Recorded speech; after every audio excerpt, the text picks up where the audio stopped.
मार्च 1919 में बॉम्बे के अंदर एक कमेटी बनाई जाती है जिसका नाम था खिलाफत कमेटी। इसे कई सारे मुस्लिम लीडर के द्वारा बनाया जाता है, जिनमें से मोहम्मद अली और शौकत अली प्रमुख थे। ये दोनों गांधी जी के साथ डिस्कशन करते हैं कि एक मॉस एक्शन हम कर सकते हैं या नहीं, मतलब हम बड़ा आंदोलन कर सकते हैं या नहीं। गांधी जी कहते हैं क्यों नहीं, बिल्कुल कर सकते हैं। यदि हम दोनों कम्युनिटी साथ मिलकर आंदोलन करें तो यह बड़े स्तर पर हो सकता है, जिसमें तुम अपना खिलाफत इशू को सोल्व कर लेना और हम स्वराज को सोल्व कर लेंगे, मतलब दोनों को फ़ायदा हो जाएगा। तो दोस्तों, सितंबर 1920 में कोलकाता के अंदर कांग्रेस का एक सेशन होता है जिसमें गांधी जी अदर कांग्रेस लीडर को कन्विंस कर लेते हैं और हिंदू मुस्लिम एक हो जाते हैं और एक नया मूवमेंट स्टार्ट करने का विचार करते हैं, जिसका नाम था नॉन कोऑपरेशन मूवमेंट, यानी कि असहयोग आंदोलन। वाई नॉन कोऑपरेशन, मतलब नॉन कोऑपरेशन मूवमेंट की आवश्यकता क्यों पड़ी? गांधी जी ने इसका जवाब बहुत पहले ही दे दिया था।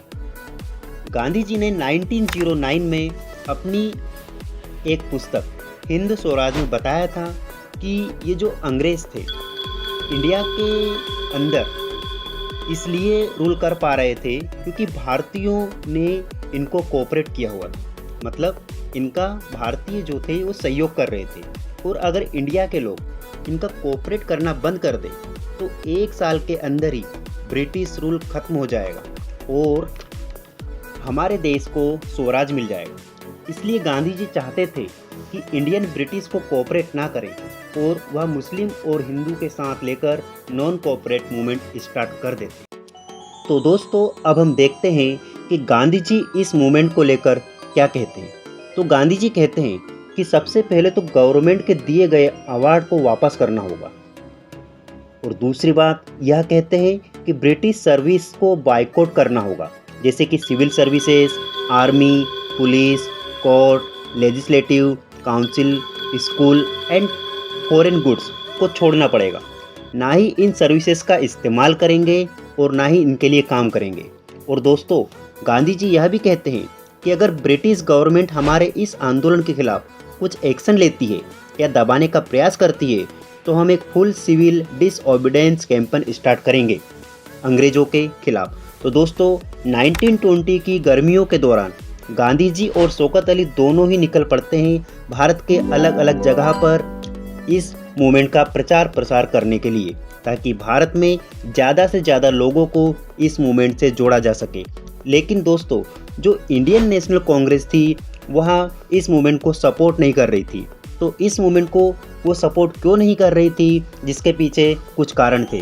तो आइए देखते हैं वो क्या कारण थे।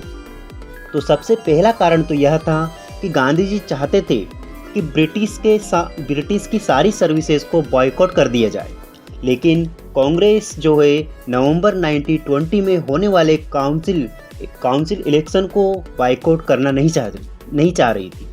अब वो क्यों नहीं चाह रही थी? क्योंकि उनका मानना था कि यदि हम जीत गए तो हमारे पास पावर आ जाएगी, जिससे हम ब्रिटिश की पॉलिसी के अंदर कुछ चेंजेस कर सकेंगे। और दूसरा कारण यह था कि कांग्रेस को डर था कि कहीं यह मूवमेंट वॉयलेंट क्रिएट ना कर दे। तो दोस्तों, इन दोनों रीजन की वजह से कांग्रेस इस आंदोलन को सपोर्ट नहीं कर रही थी। लेकिन दिसंबर 1920 में नागपुर में कांग्रेस का एक सेशन होता है जिसमें कांग्रेस नॉन कोऑपरेशन मूवमेंट को सपोर्ट कर देती है, यानी कि उसको एडॉप्ट कर लेती है। अब गांधी जी पूरी तरह से तैयार थे अपना मूवमेंट स्टार्ट करने के लिए, क्योंकि उनको मुस्लिम का और कांग्रेस का भी सपोर्ट मिल गया था। इसलिए जनवरी 1921 को नॉन कोऑपरेशन मूवमेंट को स्टार्ट कर दिया जाता है।